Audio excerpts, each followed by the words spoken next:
Hi, my name is Steve Butler, and I investigated the Zodiac, and I have sent information to the FBI, Vallejo PD, SFPD, and now I've branched out into the Cherry Joe Bates case and into the Joan Benet Ramsey case because I believe one of the members in the Zodiac is the person who is responsible for those murders.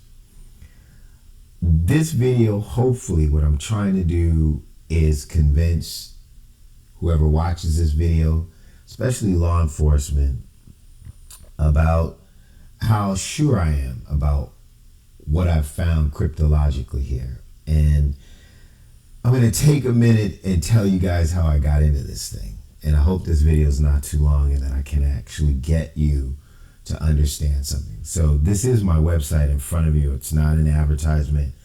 I'm just trying to show you where all this came from.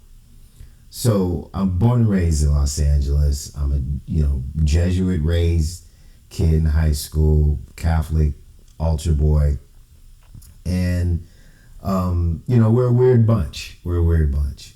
We actually believe in things like character and morals and stuff like that. They beat it into your head. And I bought it. Hook, line, and sinker. And I've been trying to start a business. And during COVID, all of us didn't have a lot to do, I guess, whatever. But I had always been interested somehow in the Zodiac case. And I thought I'd give it a try, just to see if I could try to crack something. Like a million people did. And I had hooked up with my ex-girlfriend from college I hadn't seen in over 3 decades on the phone, and we were trying to get each other through COVID. And she thinks I'm funny and crazy and got a big head and think I'm really smart. And she keeps me grounded. She was really cool. And we would be laughing, and I said, I think I got this Zodiac thing down. She's like, what? Because she grew up in San Francisco, even though she's on the East Coast now. And she's like, whatever, right? And we're laughing. And I think it was the summer before that, I had messed around with it a little bit, and I had sent an email into San Francisco Chronicle, I think it was, and I had never heard anything about it, never heard anything from anyone, right? And come 2020, I think it was, Kevin S. Fagan, great guy, by the way, and he posted an article, says that the FBI has confirmed a result for the Z340, which is a famous Zodiac code, right? And that this guy, David Ornchak, and his team had cracked the code. I personally was excited, right? I was like, oh man, I want to know what it is, right? I thought I had kind of found something, but I wasn't serious about it. And when I read the article, right, and then I went to the guy's video, I realized that it didn't make sense, right? I said, there's something wrong here. There's something very wrong here. I don't believe that anybody would go through all the things that the Zodiac went through, right? To write a coded message and say you better print it or we're going to murder some more people. And we already have murdered people, and here they are.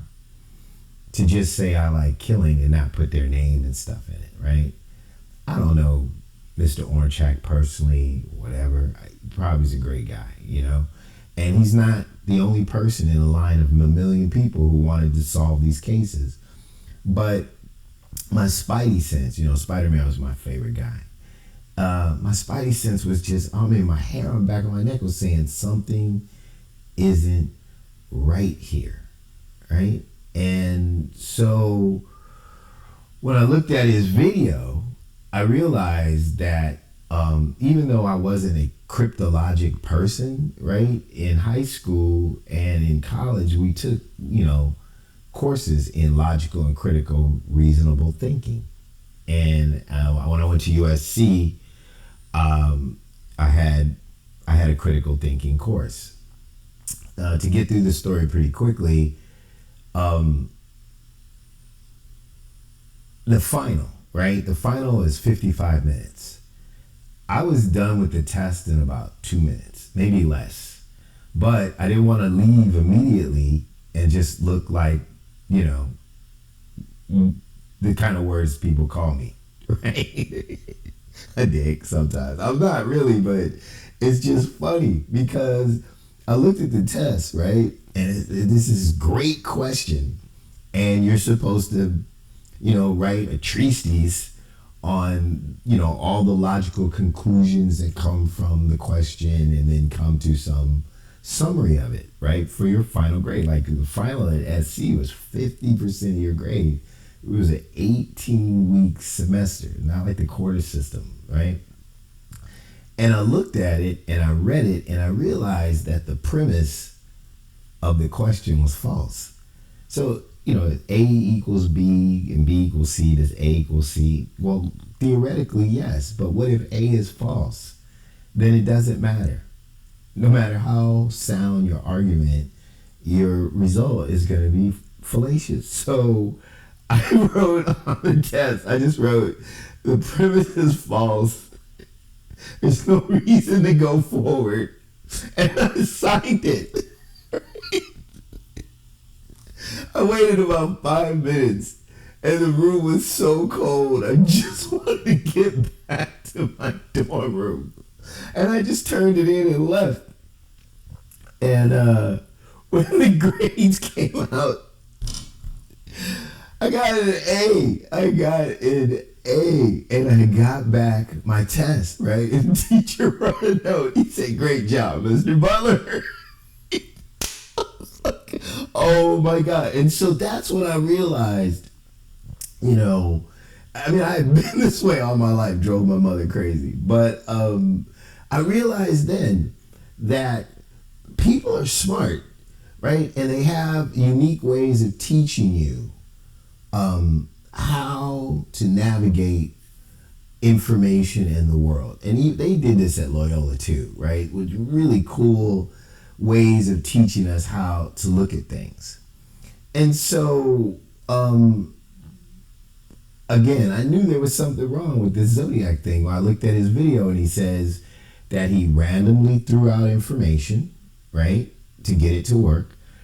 What led you to throw out information? If you don't know who the person was that created it, right? You're not sitting there talking to him. Maybe he was, but I don't think so. What was it in the document or in the cipher that said that these lines didn't matter? So right there, I was like, okay, so how are people accepting this result when he's saying he randomly threw something out? And then his explanation is that the guy who created it made a mistake. Do you know this dude, right? I'm like, how do you know that? So his assumption was that there was only one way to decode a cipher, that's transposition substitution, right? And to make a long story short, there was a lot of documents out there from the FBI, and I went online and just dug through a bunch of stuff, and out of a case that is completely about cryptology, the 6 volumes of information released by the FBI, there's probably less than 14, 15, maybe 20 pages on cryptology. I thought that was weird, right? It's all about fingerprints and just communications between the FBI and local law enforcement and them telling them, we can't find anything. And I said, man, that's crazy. But there was one 3-paged area where they actually let an analyst talk about the Z340 cipher. And I read it. And the guy is like, this is ridiculous. There was an example by Robert Graysmith that was exactly like what David Orchak did and exactly what Betty Hardin and her husband did, which is some kind of transposition substitution solution. And he's like, no one would do random transposition, and the whole idea of transposition is to remove plain text so that a cursory view of the cipher would not lend clues to its original text. And the Z340 cipher is full of plain text. Therefore, I conclude that the proposition of the solution that was submitted from SFPD that was done by Robert Graysmith, that's a transportation substitution solution, is a forced result. So once I saw that, I was like, okay, finally, somebody who knows what they're talking about. And being good with logic, I was able to understand what he was saying. And so I went back, and my thing is to always try to solve the thing that's the hardest. Because if you can manage the hardest thing, the other stuff is easy. And everybody was saying that the Z13 cipher was impossible to crack. Impossible. Because it only had 13 characters.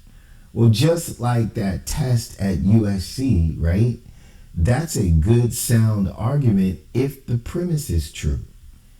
The premise is that it's a substitution transposition cipher. In other words, the letters have been rearranged based on some numeric shift, right? And then their positions have been rearranged by another numeric shift.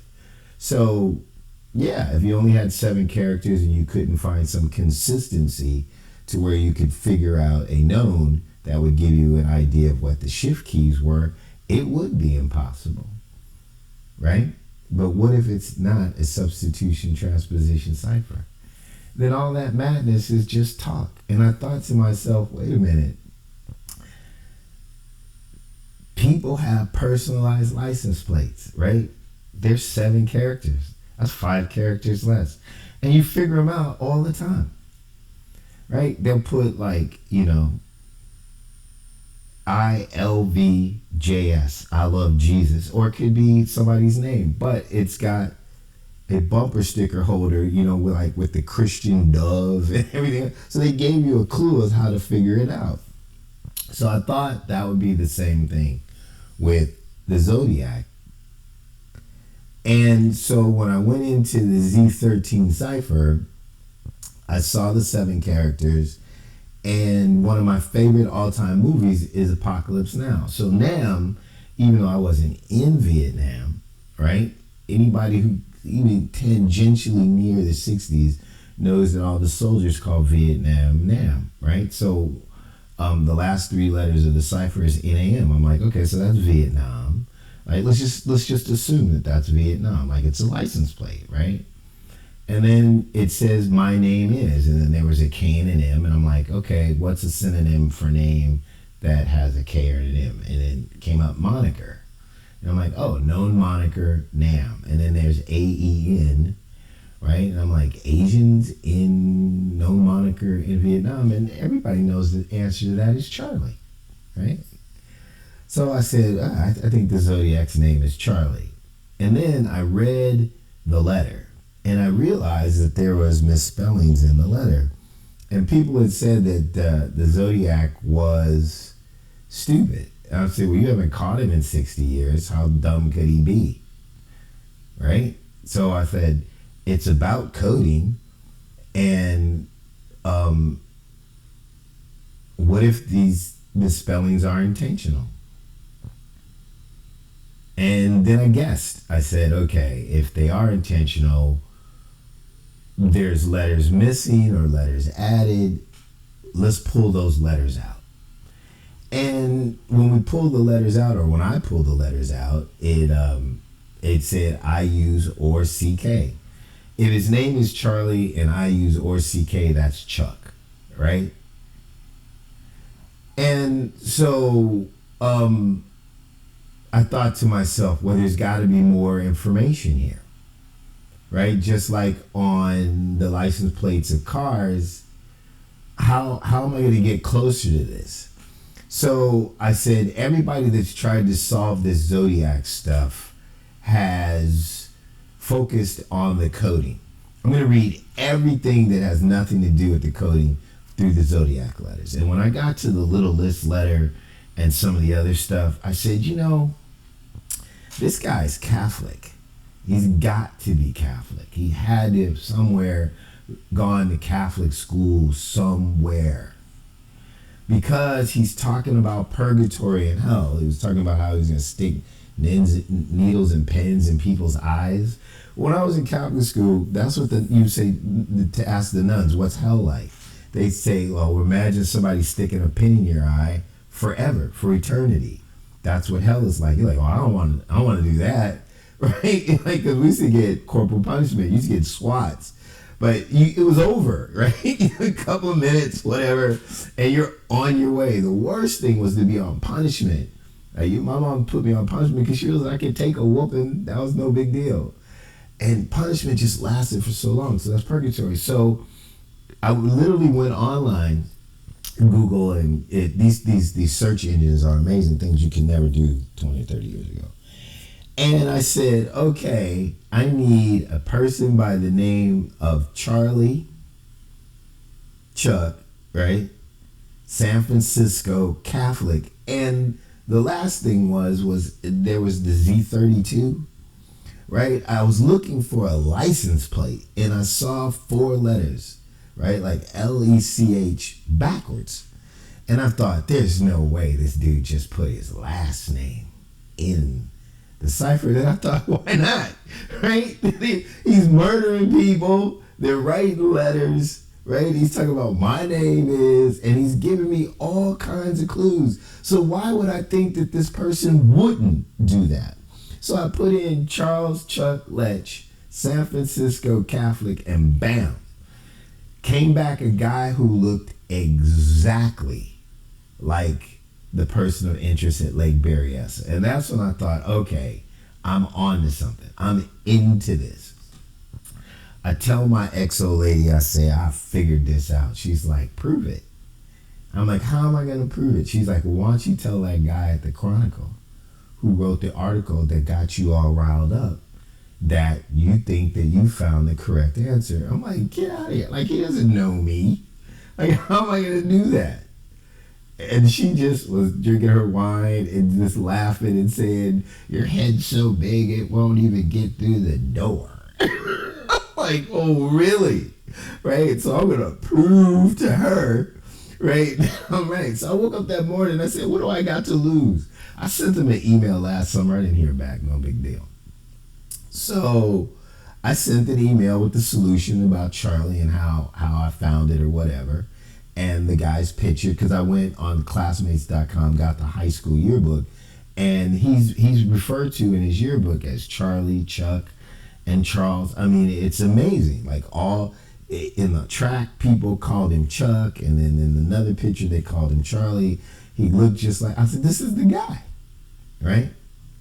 And 48 hours later, or maybe 24 hours later, it was short.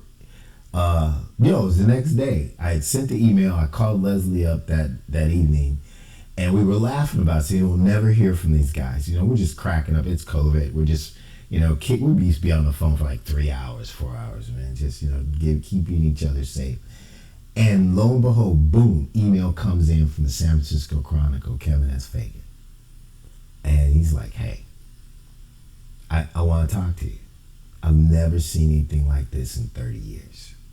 Right? So he writes this follow-up article that has to do with this Zawari guy, and he was talking about how Gary Post or somebody was the Zodiac.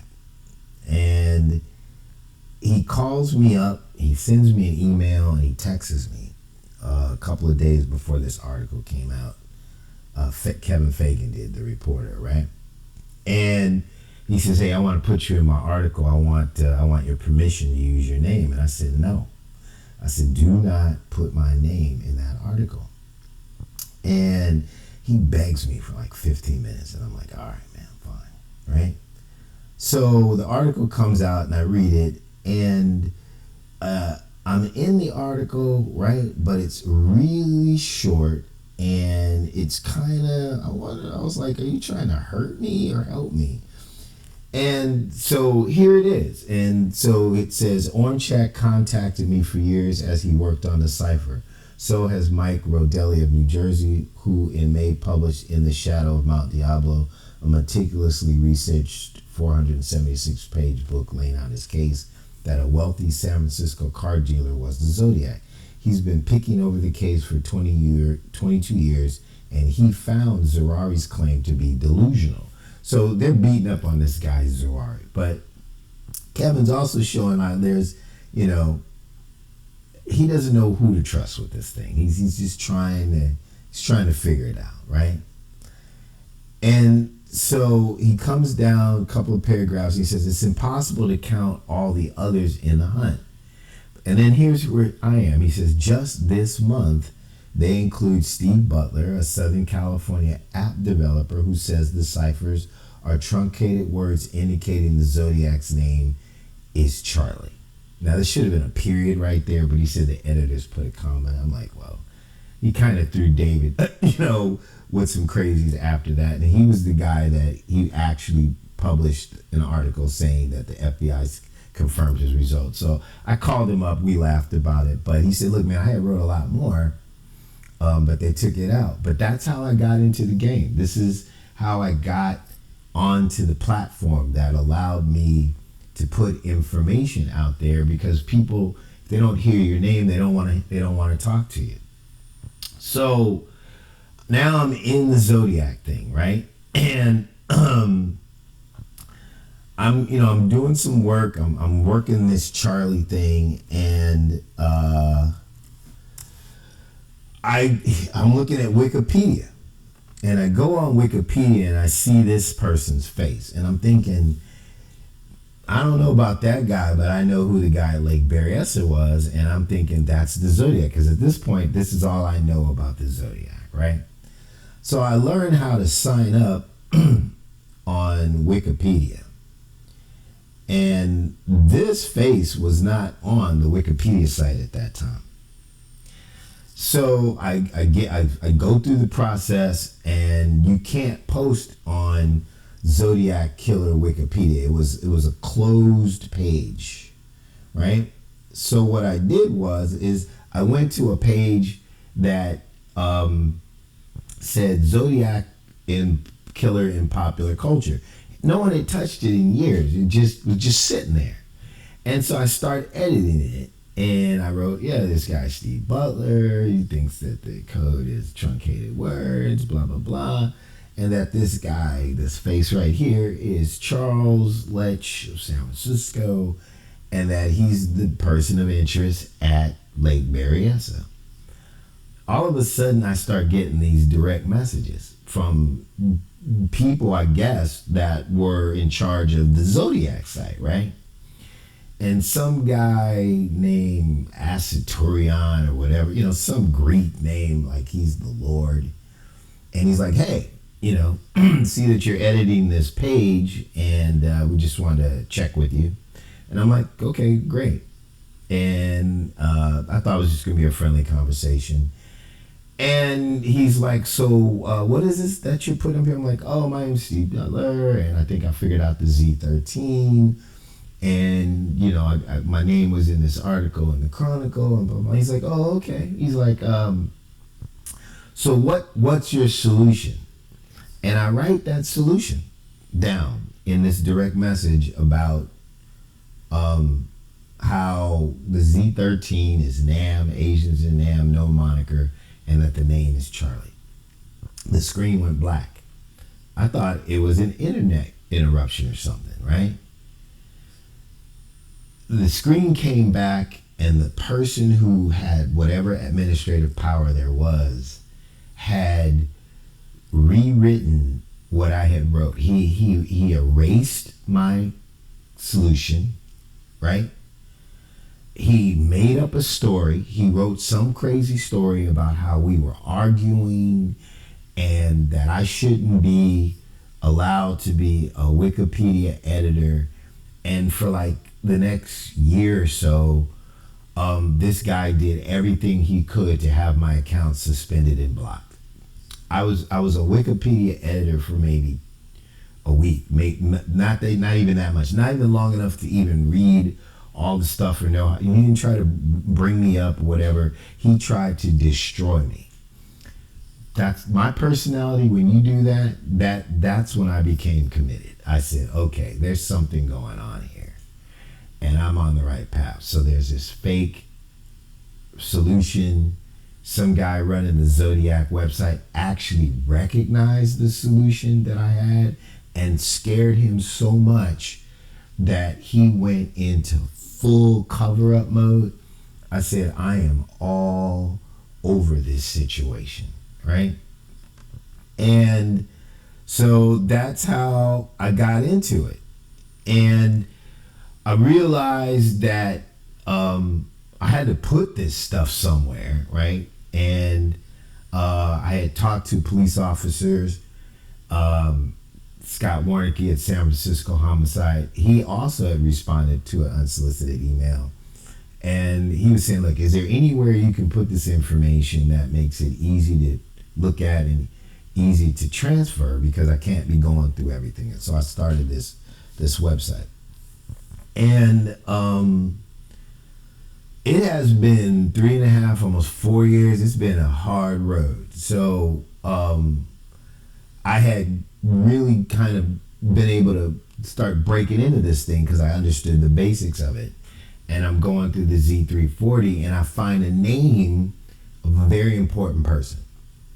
And I'm on Reddit now because I'm like, oh, okay, I've never known anything about Reddit, but looked like a great place to post, get information out there, right? Because I can't get into the newspaper except for that one line. Because Kevin told me that even though my theories sounded good, that the editor told him that they can't print it because the people involved had not been official suspects, even though he thought it was very interesting and well worth publishing. So I'm doing this thing, I'm doing this Reddit thing, and I'm catching hell, right? I'm like, why are people more in, I'm just another guy out here with a theory. They're not beating up everybody else. And I'm on my computer and I find this really important person. And I didn't tell anybody who this person was. But I had written a note and it said, tomorrow I'm going to make a big reveal, blah, blah, blah, blah, blah, right? But the name was only on my computer. I go to a golf course the next morning about 5:30 in the morning, and it's like a Men in Black dude standing outside. There's only me, the groundskeeper. It's not even light yet. I didn't even know I was going to go to the golf course, and this guy found me. And I'm thinking, okay, I've been here before. This is a government dude. And I don't think this is about my business, because I ain't doing nothing wrong. Just because I know gangsters don't make me one, right? So I'm thinking, come on, man, is this a movie or is this real? So I said, can I help you? He says, I like golf. I'm like, you're right. And so I thought I'd test him. And I said, look, man, I'm not going to throw the general under the bus. Guy drops his head and he says, man, it's a shame. I'm like, oh my God, here we go. I am not going to reveal the hour-and-a-half conversation me and this gentleman had, because I have respect for this guy, right? He was straight up cool. But I can tell you, that's when I knew for sure that I was definitely behind the curtain, and that the Zodiac case, for whatever reason, had reasons that these people didn't want this case solved. I didn't know what they were. I know pretty much now, 90% maybe why, and then some of them are good reasons, some of them aren't. And we have a difference of opinion. But they offered me a job. Right? And I figured they'd hire me, fire me, and then if I said anything about this other thing, I'd be in prison. So I said no. But I told them if my country ever needed me, and the skills that I seem to have to be able to crack codes, I'd be there. And he was happy with that. He packed up his stuff and left. So that's what brings me to today, which is that while doing all this stuff and going through it, I found this guy, Albert Lee Terry Jr. In the Z408, there was this line right here. So it was next to this Geic thing, right? And I'm watching TV and I'm watching all these Zodiac productions and stuff like that. And I'm like, they're like, Geic is, and you know, I don't remember whatever. And I had seen this, but I didn't think that much about it, right?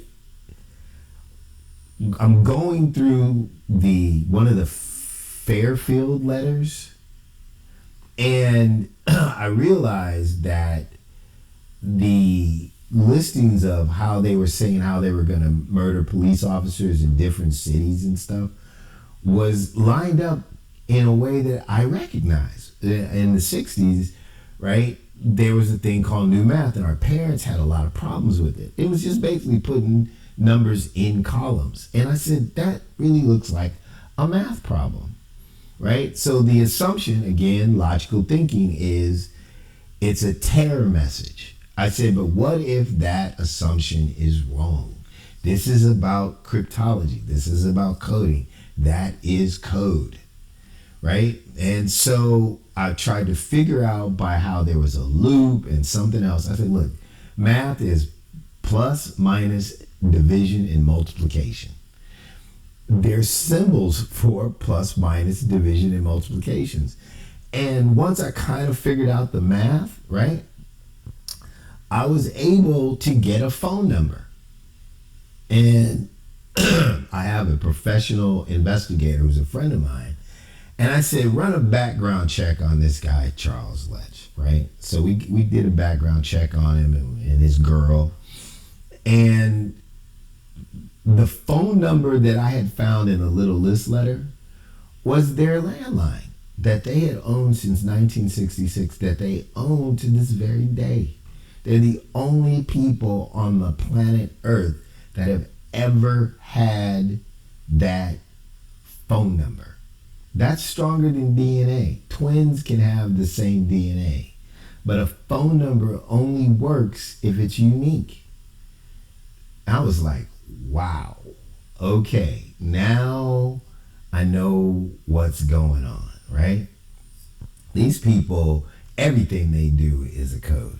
Everything they do is a code. So I'm on Reddit, and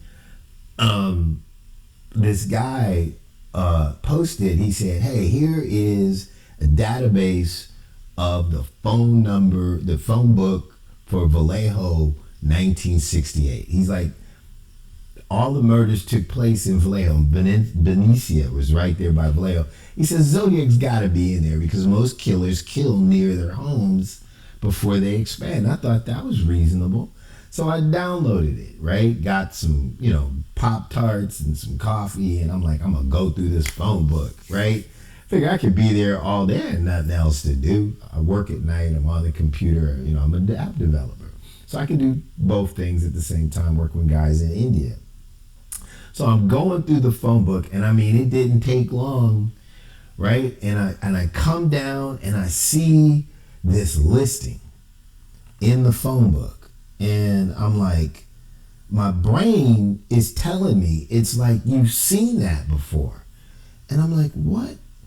And I'm trying to listen to my brain. I think my brain does talk to me. So yeah, I'm crazy, but I'm also pretty smart. And I said, Terry Al L. Jr. I'm like, I have seen that somewhere. I just didn't know where. And I said, go back through your notes. Go back through the codes. Go look. And when I go back and I look, right? In the Z408, I saw this. I knew it. I said, that's the guy. So I superimposed the listing from the Vallejo 1968 telephone book, and there it was, because I know that these are truncated words, right? They just take out consonants and vowels. And so when I put the Terry Al L. Jr., it was T, right? He took out the ERR, and then there was the Y, and then there was the A, right? And then they used the L twice. I don't know what these two things are, but maybe it's like to use the L twice. So there was Al, there was the L, and I figured that symbol was Junior. And that was the start of finding Albert Lee Terry Jr. Albert Lee Terry Jr. has become the most important person in this whole Zodiac situation, because he's the guy, apparently, who has the skills that create almost all of the coded messages. And this is a self-depiction of him. And now we've found these same techniques that he uses, right? Which are visual, are unique, are brilliant, but he's a psychopath. In the Cherry Joe Bates murder communications, and in the JonBenet Ramsey communications, and we've seen it in documents with the FBI, even in typewritten situations where this guy uniquely has an ability to create code, either through spacing, or he can handwrite things that look like typing, right? He has the ability to coat regular paper with a solution that was used in the 1800s to embed images. And then I realized that he also was a killer, right? Charlie, Lake Berryessa, and I think the other, one of the murders where the guy's 5'8", kind of big head, barrel chested, that's Charlie, right? He's got a gun and he's shooting at a dude in a car who's jumping into the back seat. Charlie couldn't hit the side of a barn. He shot the guy like in the knee, in the foot. At Lake Berryessa, Charlie was described by Brian Hartnell as nervous, sweaty, apologetic. No. But at Lake Herman Road, right, David Faraday was shot with one shot in the back of the head, and that guy was gone. Girl was shot 9 times. I think he hit her every time, right? Paul Stein, one time in the back of the head, gone. And I'm like, Albert Lee Terry Jr., man, the only way you can do the kind of cryptology this guy does is your hand has to be steady. Like, you can't even imagine how steady you have to be. So that's when I start focusing on this dude. And, you know, as this video is starting to wind up, I'm going to show you how sure I am that that's what he does, and that he's still around. And that his letters that confess to these murders and his involvement in these murders should be taken seriously, and that he's a lot of things, but one thing he is not is a liar in terms of his communications about his crimes, because most of these serial killing type people want credit. So let me kind of get into that, and I wanted to go through all that background. I didn't think it was going to be that long, but I wanted you to take me serious to understand what I'm about to show you, right? So when I first found out about Albert Lee Terry Jr., right, the only thing you could find about Albert Lee Terry Jr.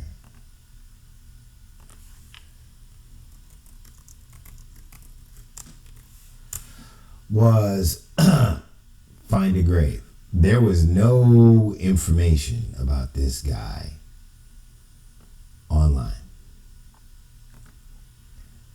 All there was a picture and his name, and that he had died in 1971. This is brand new. We're going to get back to that, right? And I was like, okay, so he's gone. And then there's Sunrise Memorial Cemetery. And I'm like, well, you know what? I didn't know exactly what his birthday was, because back then they didn't have January 27th, 1930. All this has been updated. It was just like 1930 or something. And I was like, my background guy couldn't find anything. We couldn't find anything about this guy. And so I called Sunrise Memorial Cemetery and I said, hey, you know, I wanted to get this information. Didn't hear from them. And then I called back. I said, well, I'll just be, just getting the whole story. I'm investigating the Zodiac case, and I'm looking into this guy, Albert Lee Terry Jr., and I was wondering if you had his burial card. right? Got a text right back. Guy says you'll have it tomorrow. Almost like he was waiting for that call for 60 years, right? So I get this card. And if you've been into the Zodiac case for a while, you know all the little things. So the first thing that stood out to me was that it said he had no middle initial. Well, in the Darlene Farron murder, they were looking for a guy by the name of Lee, and I'm like, his middle name is Lee. So that was kinky, right? I said, I don't think this is real. And then he says that his place of birth was unknown. So his father apparently had died 3 years before, and I looked at his card. I'm not gonna pull it up, but it was normal, right? It had the name, it had the date, it had where he was born. There's nothing really weird about it. And I always thought Betty Terry was his sister. I don't know if he was married or not. You know, like I said, we tried to do a background check on this guy. He was like a ghost. And so after recently finding out that the confession letter in the Cherry Joe Bates case is another Albert Lee cryptologic invention, I decided to go back to this memorial card and think about it in a different way. That Albert probably created it himself. Because I always knew he faked his death, right? It said that he died in Las Vegas, right? Well, we investigated that. And in Las Vegas, you can't get a death certificate unless your family or, you seriously have a legal reason to get it. But death investigations are public records. And so I called. The lady was really nice. She was in front of the computer. She says, we have all the records.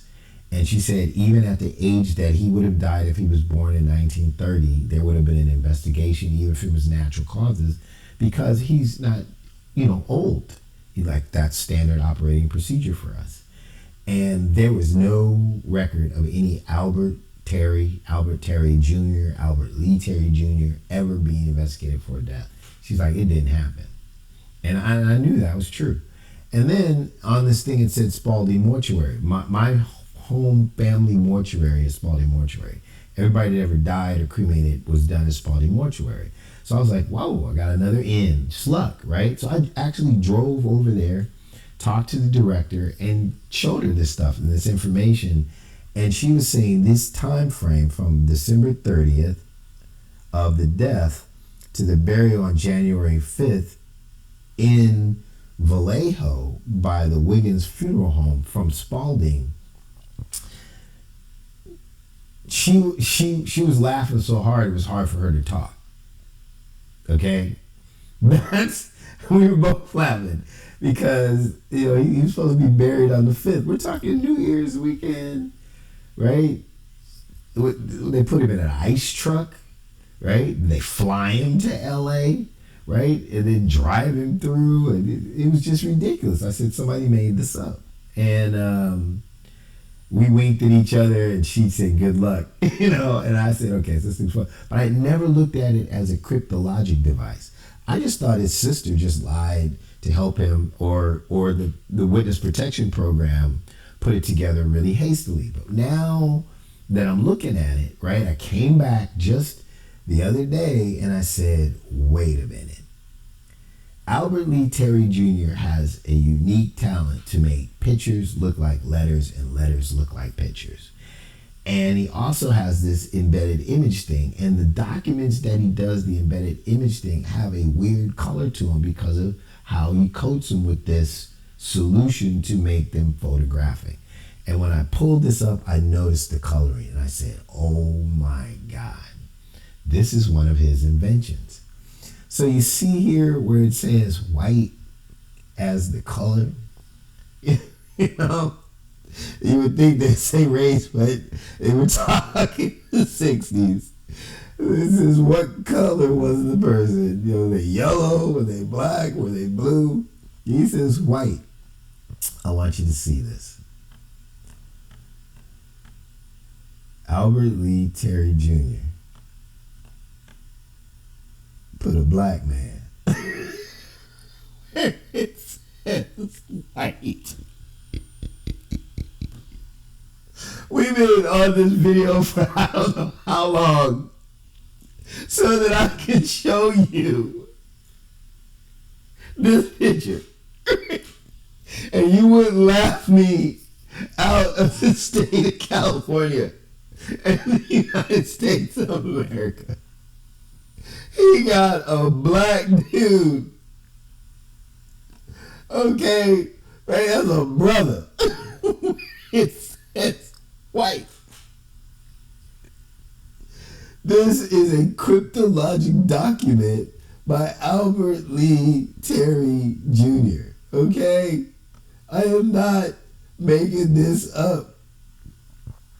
He has a white color, but he's got a black dude drawn in there that looks like typing. That's how good this guy is.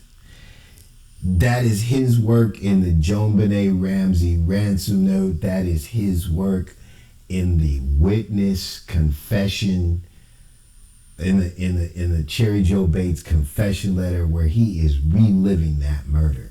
You need to take this man seriously, okay? What also is now noticeable, now that I understand the premise that this is a coded document, the date of birth is not that the typewriter missed. He wrote it with a line through it because it's not true. He's actually born in January. He wrote the date of death with a line through it because it's not true. He is not in section unit 10. He's got a line through it because it's not true. He's got a line through the tier because it's not true. Now are you starting to understand this document a little bit more?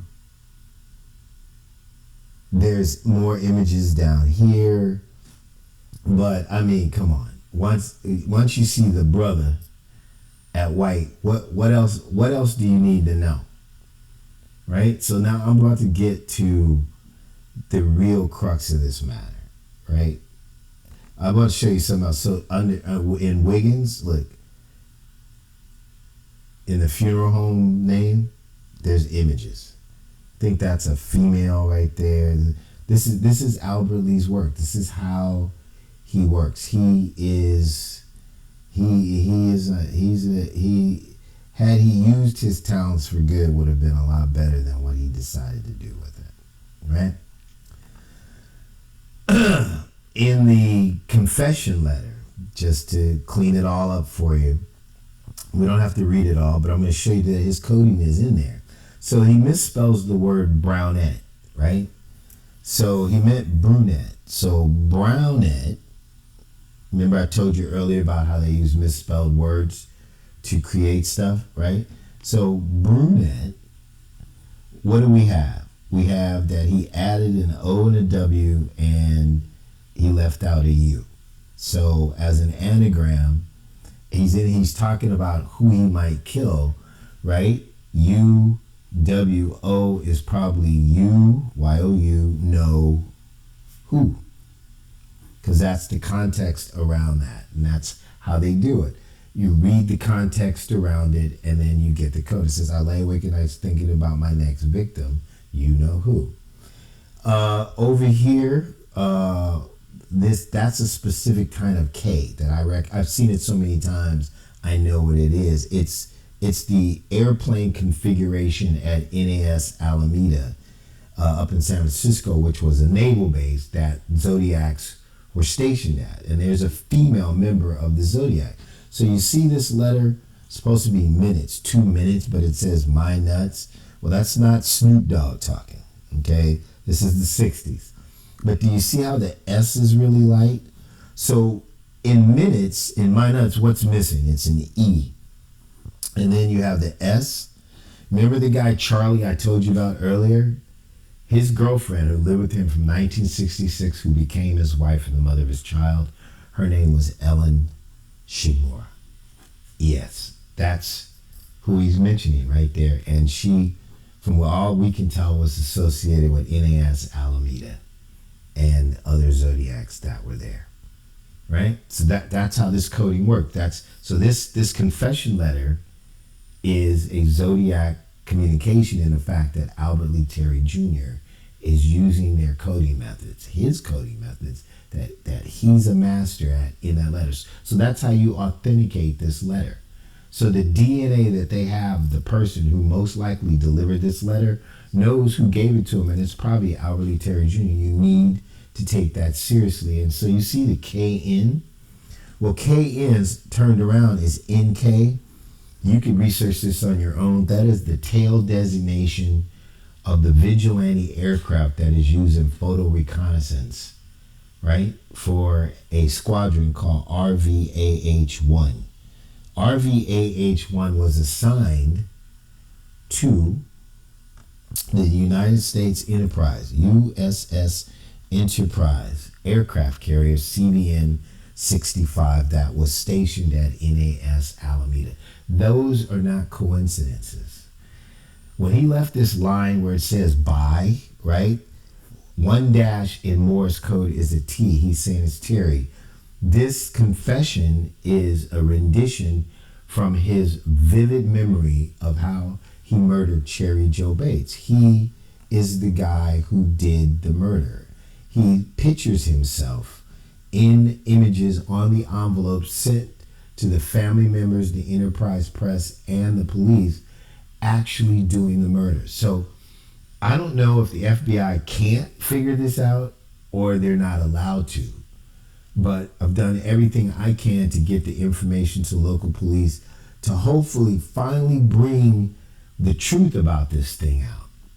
And so now I'm going to get to, probably near the end of this video, something that I just found and I alluded to earlier. I wanted to show you pictures of Cherry Joe Bates, but I don't want to make this dramatic. I want this to be real. So remember when we were online and I told you that this is new, right? And it says Albert Terry Jr. Then it says Albert L. Terry Jr., 1906 Toomey Street, died unexpectedly Friday in Las Vegas, Nevada, apparently of a heart ailment. He was 41. An equipment installer for Western Electric Company for the past 18 years. Mr. Terry had gone to Las Vegas on a 2-week assignment for his employer when he was stricken. He was a native of Marshall, Texas, and was a veteran of the Korea War. Mr. Terry is survived by his widow, Miss Betty Terry, 2 sons, Michael and Stephen, and his mother, Miss A.L. Virginia Terry, all of Vallejo. Funeral arrangements are pending at the Wiggins Funeral Home. So somebody posted this recently. Like if you check and inspect it, right? Over here you can see that it was uploaded in 2025. So this is very, very recently. And then it says 324 as if that was the date, like January, February, March 24th. But there's no separation between the 3 and the 24. So this is made to look like an automatic assigned number for just another random photo that was uploaded, right? But this is a specifically made, designed name for this photo.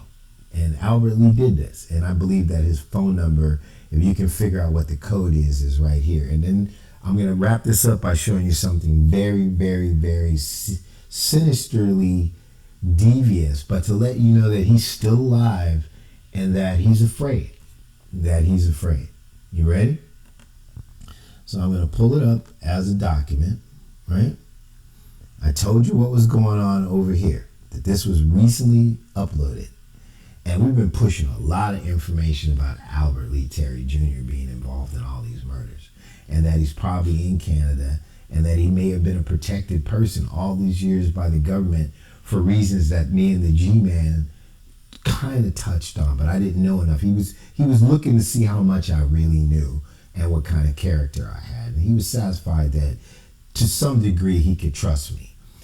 Other people have tried to kill me, destroy my business, destroy my reputation. You'd be surprised at what I've had to put up with.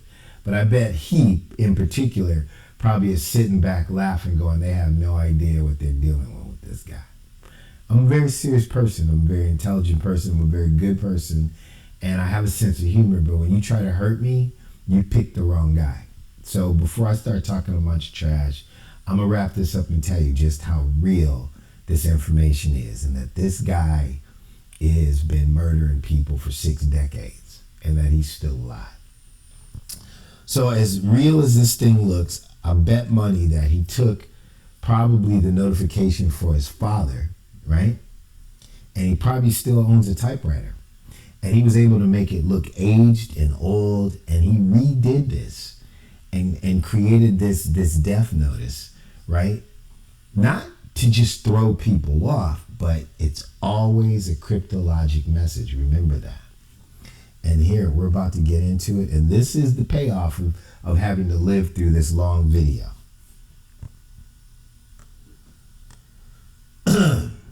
Okay, so you're going through this thing, and it says Albert L. Terry Jr., blah, blah, blah, blah, blah, right? Everything looks normal.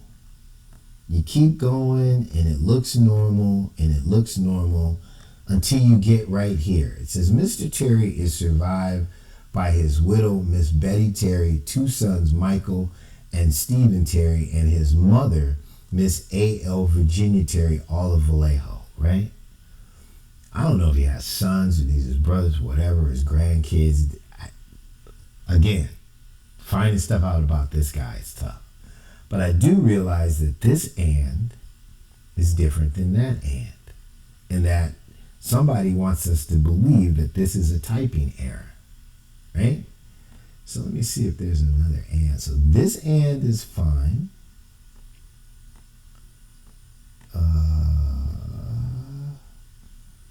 I was looking and I'm saying, okay, no problems there. This and is okay.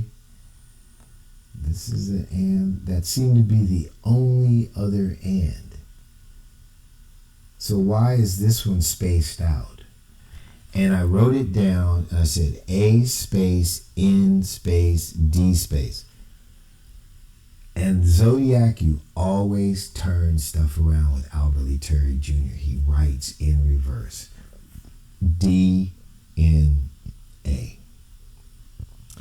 Albert Lee Terry Jr. posted this to tell his family, anybody that's still alive, to watch your DNA, to protect your DNA, because people, now that my name's out there and this guy Stephen Butler is pushing all this information and he's pushing it to law enforcement, and that the inability for all these things to be coincidence may actually put pressure on people to investigate.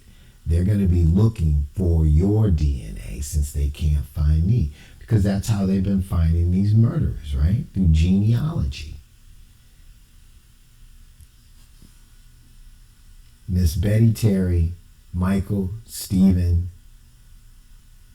and my mama, if she's still alive, I want all of you to be careful about your DNA. He's still alive. He's finally scared. And everything I've told you is the truth.